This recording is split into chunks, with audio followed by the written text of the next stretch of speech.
ಮಾಜಿ ಸಂಸದ ಅನಂತಕುಮಾರ್ ಹೆಗಡೆ ಮಗನಿಗೆ ಹೈಕೋರ್ಟ್ನಿಂದ ಬಿಗ್ ರಿಲೀಫ್. ಮಗನಿಗಾಗಿ ಅನಂತಕುಮಾರ್ ಹೆಗಡೆ ಇಷ್ಟೊಂದು ಮನವಿ ಮಾಡ್ತಿರೋದಾದರೂ ಹೇಗೆ? ಅದೇ ಬಡವರ ಮಕ್ಕಳ ಪರವಾಗಿ ಒಂದು ದಿನವೂ ಕೋರ್ಟ್ಗೆ ಹೋಗಲೇ ಇಲ್ಲ. ವೀಕ್ಷಕರೇ ನಮಸ್ಕಾರ, ಈ ದಿನ .comಗೆ ಸ್ವಾಗತ. ನಾನು ಮನೋಜ್ ಆರ್ ಕಂಬಳಿ. ಮಾಜಿ ಸಂಸದ ಅನಂತಕುಮಾರ್ ಹೆಗಡೆ ಬಗ್ಗೆ ನಿಮ್ಗೆಲ್ರಿಗೂ ಗೊತ್ತು. ನಾವು ಅಧಿಕಾರಕ್ಕೆ ಬಂದಿರೋದೇ ಸಂವಿಧಾನವನ್ನು ಬದಲಿಸೋಕೆ ಅಂತ ಹೇಳಿದವರು ಇವರು. ನಂತರ ಬಡವರ ಮಕ್ಕಳಿಗೆ ಹಿಂದುತ್ವದ ಅಮಲನ್ನು ಏರಿಸಿ ಕೈಯಲ್ಲಿ ಕತ್ತಿ ತ್ರಿಶೂಲವನ್ನು ಕೊಟ್ಟು ಬೀದಿ ಬದಿಯಲ್ಲಿ ಜಗಳ ಮಾಡೋಕ್ಕೆ ಪ್ರಚೋದನೆ ಮಾಡಿದವರು ಇವರು. ಇವರ ಪ್ರಚೋದನಕಾರಿ ಭಾಷಣಗಳಿಗೆ ಬಲಿಯಾಗಿ ಎಷ್ಟೋ ಶೂದ್ರ ದಲಿತ ಯುವಕರು ಈಗಲೂ ಪೊಲೀಸ್ ಠಾಣೆ ಕೋರ್ಟ್ ಅಂತ ಅಲೆದಾಡ್ತಿದ್ದಾರೆ. ಆದರೆ ಈಗ ನೋಡಿ, ಪುತ್ರನ ವಿಷಯ ಬಂದಾಗ ಮಾತ್ರ ಅನಂತಕುಮಾರ್ ಹೆಗಡೆ ದಿನವೂ ಕೋರ್ಟ್ ಬಾಗಿಲು ತಟ್ಟಿದ್ದೇ ಆಯಿತು. ಅನಂತಕುಮಾರ್ ಹೆಗಡೆ ಮಗ ಅಶುತೋಷ್ ವಿದೇಶದಲ್ಲಿ ವ್ಯಾಸಂಗ ಮಾಡ್ತಿದ್ದಾನೆ. ಅವನ ಮೇಲೆ ಕೇಸ್ ಕೈಬಿಡಿ ಎಂದು ಹೈಕೋರ್ಟ್ಗೆ ಮನವಿ ಮಾಡಿದರು. ಕಾರ್ನಲ್ಲಿ ಪ್ರಯಾಣಿಸುತ್ತಿದ್ದ ವೇಳೆ ದಾಬಸ್ಪೇಟೆಯ ಬಳಿ ರಾಷ್ಟ್ರೀಯ ಹೆದ್ದಾರಿಯಲ್ಲಿ ನಡೆದಿದ್ದ ರಸ್ತೆ ರಂಪಾಟ ಪ್ರಕರಣದಲ್ಲಿ ಅನಂತಕುಮಾರ್ ಹೆಗಡೆ ಮಗ ಅಶುತೋಷ್ ವಿರುದ್ಧ ದಾಬಸ್ಪೇಟೆ ಪೊಲೀಸರು ಕೇಸ್ ದಾಖಲಿಸಿಕೊಂಡಿದ್ದರು. ಈಗ ಈ ಪ್ರಕರಣಕ್ಕೆ ಸಂಬಂಧಪಟ್ಟಂತೆ ಹೈಕೋರ್ಟ್ ತಡೆ ನೀಡಿದೆ.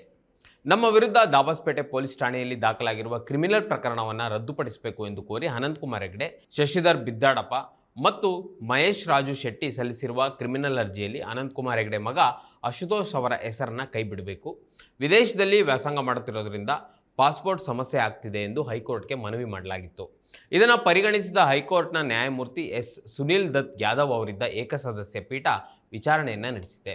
ವಿಚಾರಣೆಯ ವೇಳೆ ಅರ್ಜಿದಾರರ ಪರ ಹೈಕೋರ್ಟ್ ವಕೀಲ ಎಚ್ ಪವನಚಂದ್ರ ಶೆಟ್ಟಿ ಅವರು ಎಫ್ಐಆರ್ ಮತ್ತು ದೋಷಾರೋಪ ಪಟ್ಟಿಯಲ್ಲಿ ಅಶುತೋಷ್ ಅವರ ಹೆಸರಿಲ್ಲ, ಆದ್ದರಿಂದ ಅವರನ್ನು ಪ್ರಕರಣದಿಂದ ಕೈಬಿಡಬೇಕು ಎಂದು ನ್ಯಾಯಪೀಠಕ್ಕೆ ಮನವಿ ಮಾಡಿದ್ದಾರೆ. ಇದಕ್ಕೆ ರಾಜ್ಯ ಹೆಚ್ಚುವರಿ ಪ್ರಾಸಿಕ್ಯೂಟರ್ BN ಜಗದೀಶ್ ಅವರು ಅರ್ಜಿಯಲ್ಲಿ ಮೊದಲಿಗೆ ಅಶುತೋಷ್ ಪಕ್ಷಗಾರ ಆಗಿರಲಿಲ್ಲ, ಹೀಗಾಗಿ ತಿದ್ದುಪಡಿ ಅಥವಾ ಪ್ರತ್ಯೇಕ ಅರ್ಜಿ ಸಲ್ಲಿಸಿದರೆ ನ್ಯಾಯಪೀಠ ಇದನ್ನು ಪರಿಗಣಿಸಬಹುದು ಅಂತ ಹೇಳಿದ್ದಾರೆ. ಇದನ್ನು ಪರಿಗಣಿಸಿದ ನ್ಯಾಯಪೀಠ 4ನೇ ಆರೋಪಿ ಅಶುತೋಷ್ ವಿರುದ್ಧ ಮೇಲ್ನೋಟಕ್ಕೆ ಅಪರಾಧ ಪ್ರವೃತ್ತಿಯ ಯಾವುದೇ ಆರೋಪಗಳಿಲ್ಲ ಎಂದು ವಿಚಾರಣೆ ಪ್ರಕ್ರಿಯೆಗೆ ತಡೆ ನೀಡಿದೆ. ಅದರ ಜೊತೆಗೆ ಮುಂದಿನ ವಿಚಾರಣೆಗೆ ಒಳಪಟ್ಟಂತೆ 4ನೇ ಆರೋಪಿಗೆ ಮಾತ್ರವೇ ಈ ಮಧ್ಯಂತರ ಆದೇಶವನ್ನು ಸೀಮಿತಗೊಳಿಸಲಾಗಿದೆ ಎಂದು ಕೂಡ ಸ್ಪಷ್ಟಪಡಿಸಿದೆ. ಸ್ವಾತಂತ್ರ್ಯ ಹೋರಾಟ ಒಂದು ಕಥೆಯಲ್ಲ, ಮರೆಮಾಚಿದ ಹೋರಾಟಗಳ ಅನಾವರಣ. ಭಾರತದ ಸ್ವಾತಂತ್ರ್ಯ, ಕರ್ನಾಟಕದ ಏಕೀಕರಣ ಒಂದೇ ಹೋರಾಟದ ಎರಡು ಮುಖಗಳು. ಜೈ ಹಿಂದ್, ಜಯ ಕರ್ನಾಟಕ ವಿಶೇಷಾಂಕ ಈಗಲೇ ಓದಿ ಹಂಚಿಕೊಳ್ಳಿ. ಅನಂತಕುಮಾರ್ ಹೆಗಡೆಯ ಮನವಿ ಕಳೆದ 3-4 ದಿನದ ಹಿಂದೆ ಭಾರಿ ಆಕ್ರೋಶಕ್ಕೆ ಕಾರಣವಾಗಿತ್ತು. ಈ ಕುರಿತು ನಾವು ಕೂಡ ಒಂದು ವಿಡಿಯೋವನ್ನು ಮಾಡಿದ್ವಿ. ಕಂಡವರ ಮಕ್ಕಳನ್ನು ಬಾವಿಗಿಳಿಸಿ ಆಳ ನೋಡುವ ರಾಜಕಾರಣಿಗಳು, ಅದರಲ್ಲೂ BJP ಮತ್ತು RSSನವರು ತಮ್ಮ ಮಕ್ಕಳ ವಿಷಯ ಬಂದಾಗ ಹೇಗೆ ಜಾಗರೂಕರಾಗ್ತಾರೆ ಎನ್ನುವುದಕ್ಕೆ ಈಗ ಉತ್ತರ ಕನ್ನಡದ ಮಾಜಿ ಸಂಸದ ಅನಂತಕುಮಾರ್ ಹೆಗಡೆ ಉತ್ತಮ ಉದಾಹರಣೆಯಾಗಿದ್ದಾರೆ. ನಾವು ಇಲ್ಲಿ ಒಂದನ್ನು ಗಮನಿಸಬೇಕು. ಅನಂತಕುಮಾರ್ ಹೆಗಡೆಯ ಪುತ್ರನ ಮೇಲೆ ಹಿಂದುತ್ವಕ್ಕಾಗಿ ನಡೆಸಿದ ಹೋರಾಟಕ್ಕಾಗಿ ದಾಖಲಾದ ಪ್ರಕರಣವಲ್ಲ ಇದು. ವೇಗವಾಗಿ ಕಾರು ಚಲಾಯಿಸಿ ಇನ್ನೊಂದು ಕಾರಿಗೆ ಡಿಕ್ಕಿ ಹೊಡೆದು ಅದರ ಚಾಲಕನ ಮೇಲೆ ಗಂಭೀರವಾಗಿ ಹಲ್ಲೆ ನಡೆಸಿದ ಆರೋಪಕ್ಕೆ ಈ ಪ್ರಕರಣ ದಾಖಲಾಗಿರೋದು. ವಿದೇಶದಲ್ಲಿ ಉನ್ನತ ಶಿಕ್ಷಣ ಪಡೆಯುತ್ತಿದ್ದ ಮಾಜಿ ಸಂಸದ ಅನಂತಕುಮಾರ್ ಹೆಗಡೆ ಪುತ್ರ ಅಶುತೋಷ್ ಇತ್ತೀಚೆಗೆ ಊರಿಗೆ ಬಂದಿದ್ದರು. ಅವರು ದಾಬಸ್ಪೇಟೆಯ ರಸ್ತೆಯಲ್ಲಿ ತೆರಳುತ್ತಿದ್ದಾಗ ಈತನ ಕಾರು ಇನ್ನೊಂದು ಕಾರಿಗೆ ಡಿಕ್ಕಿ ಹೊಡೆದಿದೆ. ಈ ಸಂದರ್ಭದಲ್ಲಿ ಮಾಜಿ ಸಂಸದನ ಪುತ್ರ ಎನ್ನುವ ದುರಹಂಕಾರದಲ್ಲಿ ಅಶುತೋಷ್ ಇನ್ನೊಂದು ಕಾರಿನ ಚಾಲಕನ ಮೇಲೆ ಗಂಭೀರವಾಗಿ ಹಲ್ಲೆ ನಡೆಸಿದರು. ಈ ಸಂದರ್ಭದಲ್ಲಿ ಅನಂತಕುಮಾರ್ ಹೆಗಡೆ ಕೂಡ ಸ್ಥಳದಲ್ಲೇ ಉಪಸ್ಥಿತರಿದ್ದರು ಎಂದು ಅನೇಕ ವರದಿಗಳು ಹೇಳ್ತವೆ. ಜೊತೆಗೆ ಅನಂತಕುಮಾರ್ ಹೆಗಡೆಯ ಭದ್ರತಾ ಸಿಬ್ಬಂದಿಯೂ ಕೂಡ ಈ ಹಲ್ಲೆ ದಾಂಧಲೆಗಳಲ್ಲಿ ಜೊತೆಯಾಗಿದ್ದಾನೆ ಎಂದು ಕೂಡ ಆರೋಪಿಸಲಾಗಿದೆ. ಈ ಘಟನೆಗೆ ಸಂಬಂಧಪಟ್ಟಂತೆ ಎರಡೂ ಕಡೆಯವರು ಪರಸ್ಪರ ದೂರನ್ನು ದಾಖಲಿಸಿದ್ದಾರೆ. ಅನಂತಕುಮಾರ್ ಹೆಗಡೆಗೆ ಈಗ ಸಮಸ್ಯೆ ಕಾಣ್ತಾ ಇದೆ. ತನ್ನ ಮಗ ಅಶುತೋಷ್ ಮೇಲೆ ಪ್ರಕರಣ ದಾಖಲಾಗಿರೋದ್ರಿಂದ ವಿದೇಶಕ್ಕೆ ತೆರಳಲು ತೊಂದರೆಯಾಗಿದೆ. ಇದು ಆತನ ಶೈಕ್ಷಣಿಕ ಬದುಕಿನ ಮೇಲೆ ಪರಿಣಾಮ ಬೀರುತ್ತದೆ. ಈ ಹಿನ್ನೆಲೆಯಲ್ಲಿ ಆತನನ್ನು ಪ್ರಕರಣದಿಂದ ಕೈಬಿಡಬೇಕು ಎಂದು ಈಗ ಅನಂತಕುಮಾರ್ ಹೆಗಡೆ ಹೈಕೋರ್ಟ್ಗೆ ಮನವಿಯನ್ನು ಮಾಡಿದ್ದಾರೆ. ಈಗ ಮನವಿಯನ್ನು ಹೈಕೋರ್ಟ್ ಪರಿಗಣಿಸಿ ಅಶುತೋಷ್ ಅವರಿಗೆ ರಿಲೀಫನ್ನು ನೀಡಿದೆ. ಇದೇ ಅನಂತಕುಮಾರ್ ಹೆಗಡೆಗೆ ಮತ್ತೊಂದಷ್ಟು ಪ್ರಶ್ನೆಗಳನ್ನು ನಾವು ಕೇಳಲೇಬೇಕು. ಕಂಡವರ ಮಕ್ಕಳಿಗೆಲ್ಲ ಹಿಂದುತ್ವಕ್ಕಾಗಿ ಕತ್ತಿ ಹಿಡೀರಿ, ತ್ರಿಶೂಲ ಹಿಡೀರಿ ಅಂತ ಕರೆ ನೀಡಿದ್ದ ಇದೇ ಅನಂತಕುಮಾರ್ ಹೆಗಡೆ ತನ್ನ ಪುತ್ರನ ಕೈಗೆ ತ್ರಿಶೂಲ ಕತ್ತಿಯನ್ನು ಯಾಕೆ ನೀಡಿಲ್ಲ? ತನ್ನ ಪುತ್ರನಿಗೆ ಹಿಂದುತ್ವದ ರಕ್ಷಣೆಯ ಯಾವುದೇ ಹೊಣೆಗಾರಿಕೆಯನ್ನು ನೀಡದೆ ವಿದೇಶಕ್ಕೆ ಕಳುಹಿಸಿ ಉನ್ನತ ಶಿಕ್ಷಣವನ್ನು ಯಾಕೆ ಕೊಡಿಸ್ತಿದ್ದೀರಾ? ಇದರ ಜೊತೆಗೆ ತಮ್ಮ ಭಾಷಣಗಳಲ್ಲೆಲ್ಲ ಹಿಂದೂಸ್ತಾನ, ಸ್ವದೇಶ, ವಿಶ್ವಗುರು ಎಂದು ಅಣೆಮುತ್ತುಗಳನ್ನು ಉದುರಿಸುವ ಇದೇ ಅನಂತಕುಮಾರ್ ಹೆಗಡೆ ತನ್ನ ಮಗನಿಗೆ ಉನ್ನತ ಶಿಕ್ಷಣವನ್ನು ಕೊಡಿಸಲು ಭಾರತದೊಳಗೆ ಒಂದೇ ಒಂದು ವಿಶ್ವವಿದ್ಯಾನಿಲಯ ಅಥವಾ ಕಾಲೇಜು ಯಾಕೆ ಕಾಣಿಸ್ಲಿಲ್ಲ?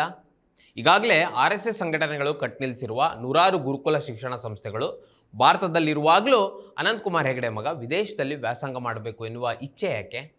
ಇಲ್ಲೇ ಸಂಸ್ಕೃತ ವಿಶ್ವವಿದ್ಯಾನಿಲಯದಲ್ಲಿ ವೇದ ಮಂತ್ರಗಳನ್ನು ಪಠಣ ಮಾಡಿಸೋದನ್ನು ಬಿಟ್ಟು ಅಲ್ಲಿಗೆ ಯಾಕೆ ಕಳಿಸ್ಬೇಕು? ವಿದೇಶದಲ್ಲಿ ನೀವೇ ವಿರೋಧಿಸುವ ಇಂಗ್ಲೀಷ್ ಕಲಿಸೋದು ನಿಮ್ಮ ಧರ್ಮಕ್ಕೆ ಅದು ಅಪಮಾನ ಆಗಲ್ವಾ? ಹೀಗೆ RSSನ ಲಾಠಿಯನ್ನು ನಂಬಿ ಮೋಸ ಹೋದ ಉತ್ತರ ಕನ್ನಡದ ನೂರಾರು ಶೂದ್ರ ದಲಿತ ಯುವಕರು ಈ ಪ್ರಶ್ನೆಯನ್ನು ಕೇಳ್ತಾ ಇದ್ದಾರೆ. ಅನಂತಕುಮಾರ್ ಹೆಗಡೆ ಅಂತಹ ರಾಜಕಾರಣಿಯ ಭಾಷಣಗಳಿಗೆ ಬಲಿ ಬಿದ್ದು ಕೋಮುಗಲಭೆಗಳಲ್ಲಿ ಭಾಗಿಯಾಗಿ ಕೇಸುಗಳನ್ನು ಮೈಮೇಲೆ ಎಳೆದುಕೊಂಡ ನೂರಾರು ಯುವಕರು ಈಗಲೂ ಪೊಲೀಸ್ ಠಾಣೆ, ನ್ಯಾಯಾಲಯ ಅಂತ ಅಲೆದಾಡ್ತಿದ್ದಾರೆ. ಪೊಲೀಸ್ ಠಾಣೆಯಲ್ಲಿ FIR ದಾಖಲಾದ ಕಾರಣ ಶಿಕ್ಷಣವನ್ನು ಅರ್ಧದಲ್ಲೇ ತೊರೆದು ಸರ್ಕಾರಿ ನೌಕರಿಗೆ ಸೇರಲು ಸಾಧ್ಯವೇ ಇಲ್ಲ ಎನ್ನುವಂತಹ ಸನ್ನಿವೇಶವನ್ನು ಸೃಷ್ಟಿಸಿಕೊಂಡ ಸಾವಿರಾರು ಯುವಕರಿದ್ದಾರೆ. ಆದರೆ ಇವರನ್ನ ಇಂತಹ ಸ್ಥಿತಿಗೆ ತಳ್ಳಿದ ರಾಜಕಾರಣಿಗಳ ಮಕ್ಕಳು ಮಾತ್ರ ವಿದೇಶದಲ್ಲಿ ಉನ್ನತ ವ್ಯಾಸಂಗವನ್ನು ಮಾಡ್ತಿದ್ದಾರೆ. ಅವರ ಭವಿಷ್ಯ ಮಾತ್ರ ಉಜ್ವಲ ಆಗಬೇಕು. ಕಂಡವರ ಮಕ್ಕಳ ಬದುಕು ಜೈಲು, ಕೋರ್ಟು, ಬೀದಿಯಲ್ಲೇ ಇರಬೇಕು. ಉನ್ನತ ವ್ಯಾಸಂಗಕ್ಕೆ ಅಡ್ಡಿಯಾಗಿರೋದ್ರಿಂದ ತನ್ನ ಮಗನ ಮೇಲಿರುವ ಪ್ರಕರಣವನ್ನು ರದ್ದುಗೊಳಿಸಬೇಕು ಎಂದು ನ್ಯಾಯಾಲಯಕ್ಕೆ ಮನವಿ ಮಾಡಿರುವ ಅನಂತಕುಮಾರ್ ಹೆಗಡೆ ಈಗ ಆತ್ಮವಿಮರ್ಶೆ ಮಾಡಿಕೊಳ್ಳುವ ಸಮಯವಿದು.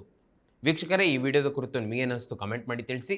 ಮತ್ತು ಇದೇ ರೀತಿಯ ಸಾಕಷ್ಟು ವಿಡಿಯೋಗಳಿಗೆ ನಮ್ಮ ಇದೀನ.com ಯೂಟ್ಯೂಬ್ ಚಾನಲ್ನ ಸಬ್ಸ್ಕ್ರೈಬ್ ಮಾಡಿ ಮತ್ತು ನಮ್ಮನ್ನು ಬೆಂಬಲಿಸಿ. ನಮಸ್ಕಾರ. ಮತ್ತಷ್ಟು ವಿಶೇಷ ವಿಡಿಯೋಗಳನ್ನು ನೋಡಲು ಮತ್ತು ಹೊಸ ವಿಡಿಯೋಗಳ ಬಗ್ಗೆ ತಿಳಿಯಲು ಇದೀನ.com ಯೂಟ್ಯೂಬ್ ಚಾನೆಲ್ ಸಬ್ಸ್ಕ್ರೈಬ್ ಮಾಡಿ ಮತ್ತು ಬೆಲ್ ಐಕಾನ್ ಕ್ಲಿಕ್ ಮಾಡಿ.